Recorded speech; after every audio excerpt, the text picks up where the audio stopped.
ආයිබෝන් කියලා පිළිගන්නවා අම්මයි බබයි මොබයිල් ඇප් එක කරා හරි එහෙම නැත්නම් අපේ SLMet Tube YouTube channel එක කරා හරි සම්බන්ධ වෙන ඔයගොල්ලෝම අපි මේ වීඩියෝෙන් කතා කරන්න බලාපොරොත්තු වෙන්නේ අලුත විවාහපත් වූ යුවලක් හරි එහෙම නැත්නම් දරුවෙන් අපේක්ෂාවෙන් ඉන්න යුවලක් තමන් දැනගන්න ඕන වැදගත් කරුණු කිහිපයක් පිළිබඳව මේ වීඩියෝෙන් සාකච්ඡා කරන්නේ.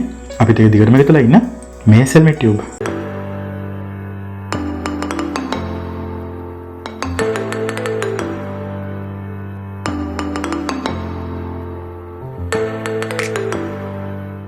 අලුතෙන්ම විවාහ වුණු යුවලක් ඉස්සෙල්ලාම කරන්න ඕනේ තමන්ගේ ප්‍රදේශයේ ඉන්න පෞල් සෞඛ්‍ය නිලධාරිවරිය හම්බෙලා තමන්ව ලියාපදිංචි කරගන්න ඕනේ. ඒ කියන්නේ මිඩ්වයිෆර් හම්බෙලා තමන්ගේ ෆැමිලි එක ලියාපදිංචි කරගන්න ඕනේ. ඊට පස්සේ මේ පෞල් සෞඛ්‍ය නිලධාරිවරිය හරහා තමයි ඔයගොල්ලෝම විවිධ සුවසත්කාර වැඩසටහන් වල සහභාගී කරගන්නේ. ඒ වගේම පූර්ව ප්‍රසව සායන වල සහභාගී කරගන්නේ.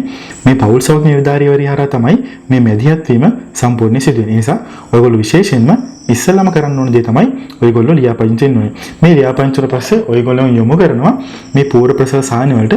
මේ සායන වලදී ඔයගොල්ලන්ට ගොඩක් දේවල් කියලා දෙනවා. ඒ අතර විශේෂයෙන්ම ඔයගොල්ලෝගේ ප්‍රතිශක්තිය නැත්නම් ඔයගොල්ලෝ කලින් ලබාගත්ත එන්නත් පිළිබඳව එහිදී කතා කරනවා. ඉතින් වැදගත් එන්නතක් තමයි මේ රුබෙල්ලා එන්නත කියලා කියන්නේ. ඔයගොල්ලෝගේ ළමා කාලයේදී කාන්තාවට පාසල් අවදියේ තමයි මේ රුබෙල්ලා එන්නත ලබා දෙන්නේ.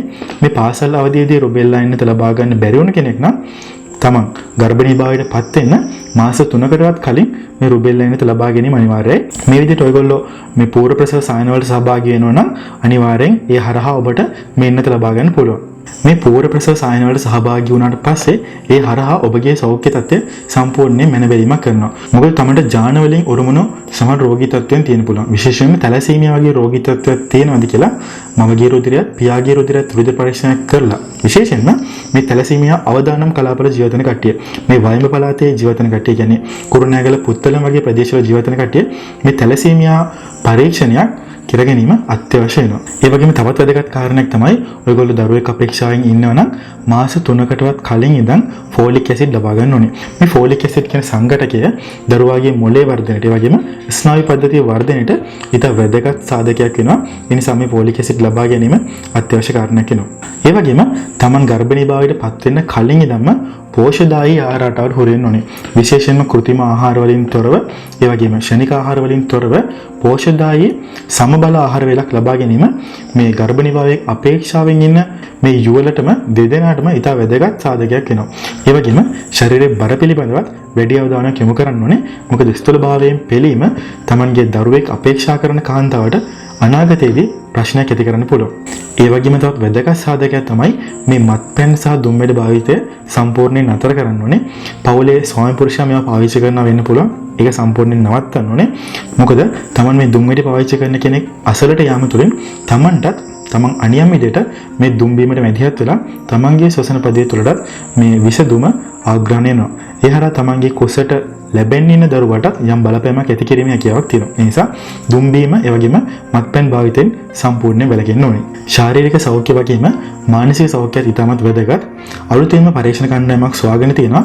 තමන් මානසික පීඩනයෙන් එහෙම නැත්නම් ස්ට්‍රෙස් එකකින් ඉන්න කාන්තාවක් නම් තමන්ගේ කේටේ තියෙන මේ ඇල්ෆා ඇමයිලේස් කියන සංයෝගය වැඩි කියලා මේ ඇල්ෆා ඇමයිලේස් වැඩි කාන්තාවන් ගර්භණී භාවයට පත්වීම 29%කින් අඩු වෙලා තියෙනවා අනිත් කටට සාපේක්ෂව. ඒ නිසා මේ මානසික පීඩන එහෙම නැත්නම් මේ ස්ට්‍රෙස් එක කියන සාධකයක් ඊටමත් වැදගත් වෙනවා මේ ගර්භණී භාවයකට සූදානම් වෙදී නැත්නම් ගර්භණී භාවයට පත් වෙන්න බලාපොරොත්තු වෙන කාන්තාවට. ඒ නිසා තමන්ගේ මානසික පීඩනය නැත්නම් මේ ස්ට්‍රෙස් මැනේජ්මන්ට් කියන එක ගොඩක් වැදගත් වෙනවා. ඒ සඳහා ඔයගොල්ලන්ට භාවනා කරන්න පුළුවන්. ඒ වගේම යෝගා වගේ ව්‍යායාම කරන්න පුළුවන්. ඒ වගේම පොතක් කියවන වගේ සරල අභ්‍යාස කරන්න පුළුවන්. ඒ හරහා තමන්ගේ මානසික සෞඛ්‍ය ගොඩනගා ගැනීම ඉතාමත් වැදගත්. තමන්ගේ කුස තුළට කලලයක් පිළිසඳගත්තට කලින් ඉඳන්ම මේ විදිහට තමන්ගේ මානසික සෞඛ්‍ය පිළිබඳව හිතනවා නම් වඩා ඉක්මනට දරුපල නැති කට්ටියට ගර්භණී භාවයට පත් වීමට හැකියාවක් තියෙනවා. මේ විදිහට මානසික සෞඛ්‍ය සහ ශාරීරික සෞඛ්‍ය ගැන හිතනවා වගේම පවුලේ ආර්ථික ශක්තිමත් භාවය පිළිබඳව හිතමත් සැලකිලිමත් වෙන්න ඕනේ. දරුවෙකු හදන්න බලාපොරොත්තු වෙනවා නම් Taman මව සහ පියා දෙන්නම මේ සඳහා ආර්ථිකව ශක්තිමත් වෙන්න ඕනේ. විශේෂයෙන්ම Tamanට ළඟම හොස්පිටල් එකට ඔයගොල්ලෝ යන්නේ ත්‍රිවිල් එකේ ඉන්න පුළුවන්. මේ ත්‍රිවිල් එකට යන්න මුදල රුපියල් අපි හිතමු 250ක් කියලා. මේ 250ක මුදල හැමතිස්සෙම ඔයගොල්ලෝගේ ගෙදර සාමාන්‍ය භාවිතා කරන මුදල් වලින් වෙන් කරලා ඒ 250 මුදල අරන් ගෙදර තියාගන්න ඕනේ. ඒ වගේම Taman දන්නම තමන්ට ඉක්මනටම ගෙන්න ගන්න පුළුවන් 3 wheel එක නම්බරයක් ඔයගොල්ලන්ට පේන තැනකින් ලියලා තියාගන්න ඕනේ. මොකද ඔයගොල්ලෝගේ ස්වයං පුරුෂ හැම වෙලෙම ගෙදර ඉන්නේ නැති වෙන්න පුළුවන්. තමන්ට හදිසි අවස්ථාවක් වුණොත් තමන්ට රෝහල්ගත වෙන්න උනොත් ඒ සඳහා තමන්ට පෙර සූදානමක් විශේෂයෙන් තියෙන්න ඕනේ.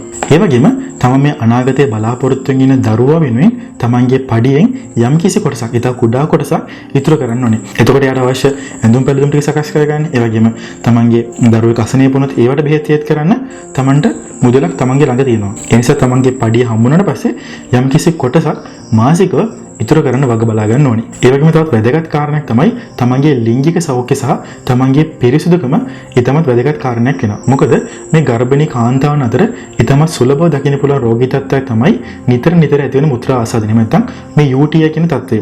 මේකට ගොඩක් වෙලාට හේතු වෙන්නේ තමන්ගේ ශරීරයේ ඉන්න විස බීජයක් එහෙම නැත්නම් බැක්ටීරියාවක් මුත්‍රා මාර්ගය ඔස්සේ ගමන් කරලා ඇති කරන ආසාත්මිකතාවයට.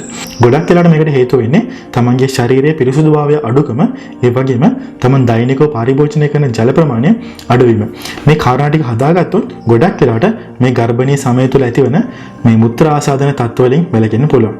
තවත් වැදගත් කාරණයක් තමයි ඔයගොල්ලෝ යම්කිසි රෝගාබාධයක් සඳහා දීර්ඝ කාලයක් තිස්සේ ප්‍රතිකාර ගන්න ඕන. විශේෂයෙන්ම මේ තයිරොයිඩ් ග්‍රන්ථිය ආශ්‍රිතව යම්කිසි රෝගාබාධයක් සඳහා ප්‍රතිකාර ගන්නවා වෙන්න පුළුවන්. එහෙම නැත්නම් ප්‍රෙෂර්, දියවැඩියාව, කොලෙස්ටරෝල් වගේ රෝගී තත්ත්වයන් සඳහා ප්‍රතිකාර ගන්නවා වෙන්න පුළුවන්.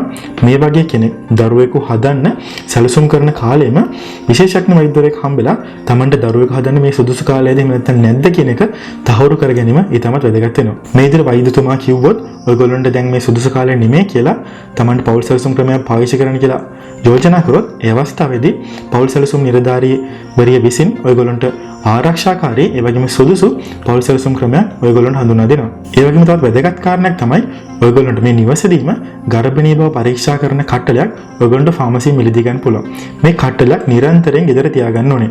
මොකද තමන් ගර්භණී බවට පත් වුණාද නැද්ද කියලා මුත්‍රා සාම්පලයක් ආශ්‍රයෙන් ඊටමත් සරලව මේ ගර්භණී බව තහවුරු කරගන්න පුළුවන්. මේ ලබා ගන්න මුත්‍රා සාම්පලය උදෑසන මුත්‍රා සාම්පලයක් වෙන්න ඕනේ. ඒකට හේතුව තමයි ඔයගේ උදෑසන මුත්‍රා සාන්ද්‍රණය අධිකයි. ඒ නිසා උදෑසන මුත්‍රා සාම්පලයක් ලබා ගැනීමෙන් ඊට අඩු හෝමෝන සාන්ද්‍රණයකින් උවත් ඊට වැඩි නිවැරදිතාවයකින් ප්‍රතිඵල ලබා ගැනීම හැකියාවක් තියෙනවා. ඒ වගේම තවත් වැදගත් කාරණයක් තමයි මේ විවිධ කම්පැනි විසින් තමයි මේ HCG පටිය එහෙම නැත්නම් මේ ගර්භණී බව පරීක්ෂා කරන පටිය නිෂ්පාදනය කරන්නේ. මේ කම්පැනිට ඒගොල්ලෝ අනුගමනය කරන ක්‍රියාපිළිවෙත යම් සුළු වෙනස්කම් තියෙන්න පුළුවන්. ඒ නිසා ඔයගොල්ලෝ මේ පටිය මිලදී ගද්දී ඒකත් එක්ක ඒ පිළිබඳ විස්තර පත්‍රිකාවක් ලැබෙනවා. ඒ විස්තර පත්‍රිකාව කියවන්න අමතක කරන්න එපා. මම හිතනවා ඔයගොල්ලෝ අලුත් විවාහපත් වූ යුවලක් නම් එහෙම නැත්නම් ගර්භණී බව අපේක්ෂාවෙන් ඉන්න යුවලක් නම් ඔයගොල්ලෝ නොදන්න කරුණු ගොඩක් මේ වීඩියෝ තුළ සාකච්ඡා කරගෙන නැති මේ වගේ වටිනා වීඩියෝස් අපි ඉස්සරහට කතා කරන්න බලාපොරොත්තු වෙනවා. ඒ වගේම ඉස්සරහට වීඩියෝ මාලාවක් තුළින් අපි මේ ගර්භණී සමය සතියෙන් සතියට සාකච්ඡා කරන්න බලාපොරොත්තු වෙනවා. ඒ හින්දා ඒ වීඩියෝ මාලාව මග නොහැර දැනගන්න දැන් අපේ SL YouTube channel එක subscribe කරන්න. ඒ වගේම bell icon එක click කරගත්තොත් ඒ වීඩියෝ එක දාපු ගාම ඔයගේ ෆෝන් එකට notification එක ගෙන ගන්න පුළුවන්. අපි අලුත් වීඩියෝ එකකින් හමු වෙමු. මේ SL YouTube